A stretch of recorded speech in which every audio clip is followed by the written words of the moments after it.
मतलब जो हमारा भारतीय सोच है हमारी, और जो वेस्टर्न सोच है, उसमें जो तुलना अगर करते हैं, जैसे एरिस्टोटल हो गए या प्लेटो हो गए, और एक गौतम जो कहते हैं, खास करके अगर लॉजिक या और अन्य भी जो विषय हैं, तो उसमें आप क्या अंतर देखते हैं या क्या समानताएं हैं?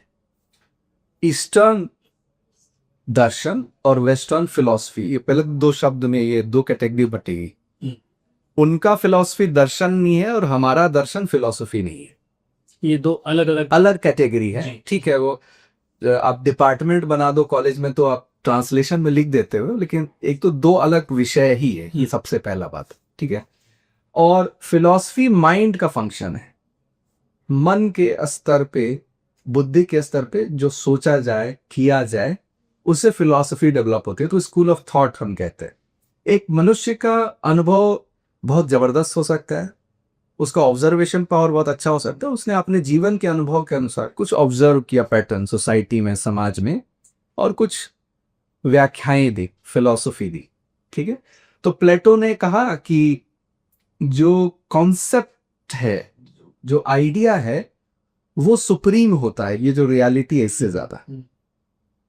ये उनका ही लाइन है कि सर्कल जो है ये माइंड में परफेक्ट बनेगा, बट नेचर में आप देखोगे तो उतना परफेक्ट कहीं नहीं मिलेगा, ठीक है। मतलब एक्सेप्शंस है, कहीं कहीं मिल सकता है, लेकिन वो कहेंगे कि अब हर बार आप माइंड में परफेक्ट सर्कल बना पाओगे, ठीक है।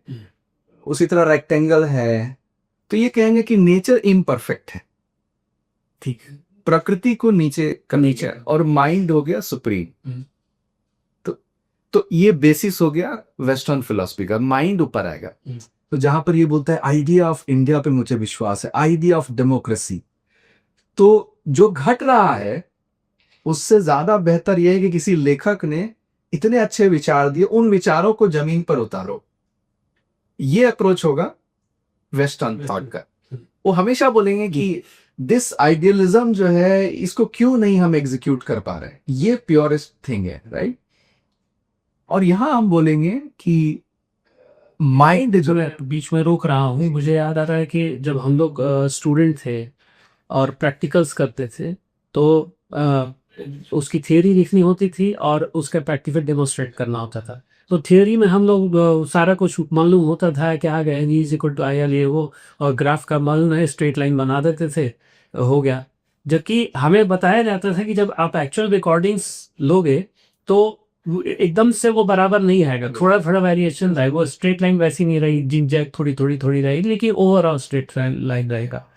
तो उस चीज को आई थिंक ये मतलब अंडरस्टैंड करना, उस चीज को समझना थोड़ा सा हम लोग के लिए आजकल डिफिकल्ट हो जाता है, क्योंकि हम लोग उसी एजुकेशन परंपरा पढ़े हुए हैं कि आइडिया कैसे, मतलब आइडिया में ऑब्वियसली वो आप परफेक्ट कर सकते हैं, लेकिन ग्राउंड पे है वो चीज परफेक्टली कभी भी, मतलब कॉपी नहीं हो सकती, कॉपी टेस्ट नहीं हो सकती। ये आप कह रहे हैं, यस, ये वेस्टर्न। इसका एग्जाम्पल मैं दे सकता हूँ। जैसे फॉरेस्ट को देखिए और एक गार्डन को देखिए, तो दूर से क्या लगेगा, ऑर्डर किसमें है, तो बोलेंगे गार्डन है, हाँ। लेकिन मैं बोल रहा हूँ माली को निकाल दीजिए, उसके मैनेजमेंट पार्ट को निकाल दीजिए, और फॉरेस्ट में तो कोई है ही नहीं।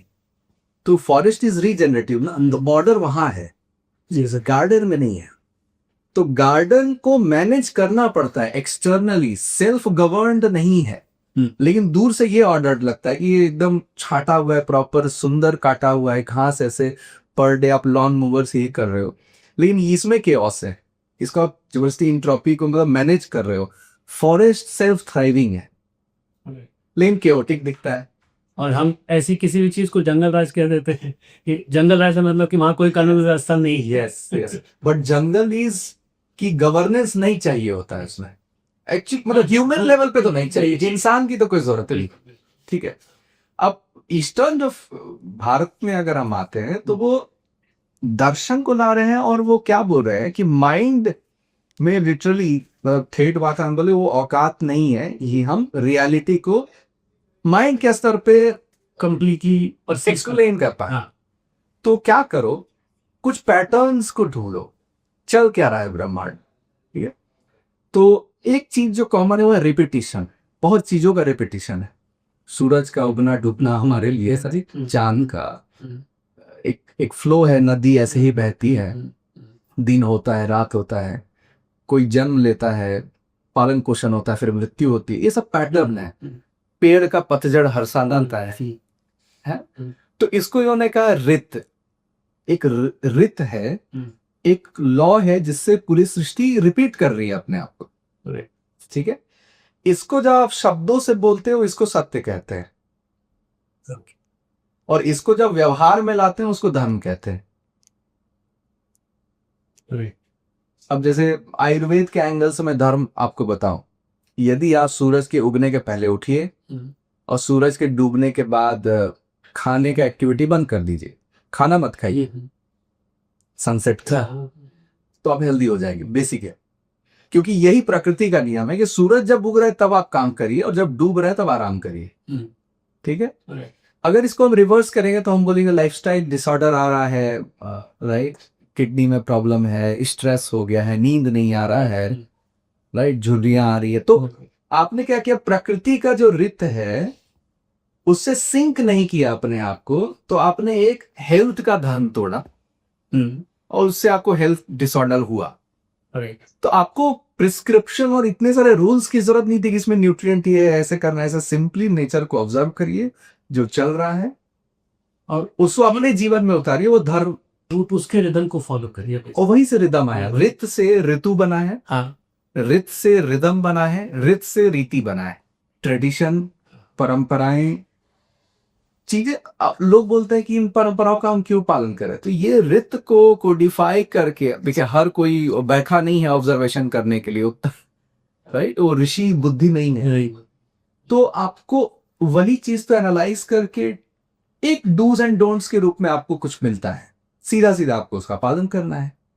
तो आप ये देखिए कि माइंड को सुप्रीम नहीं हमने बनाया, नेचर, प्रकृति, ब्रह्मांड को आगे रखा, माइंड को पीछे रखा और बोला कि ऑब्जर्वेशन पावर बढ़ा रही है, लॉजिकल एनालिसिस, थीसिस, डिडक्शन उससे पहले ऑब्जर्व करने की, अनुभव करने की क्षमता पे ज्यादा काम करिए, अनुभव के दायरे को पहले बढ़ाइए। तो ये मूल अंतर आपको हमारा, यस।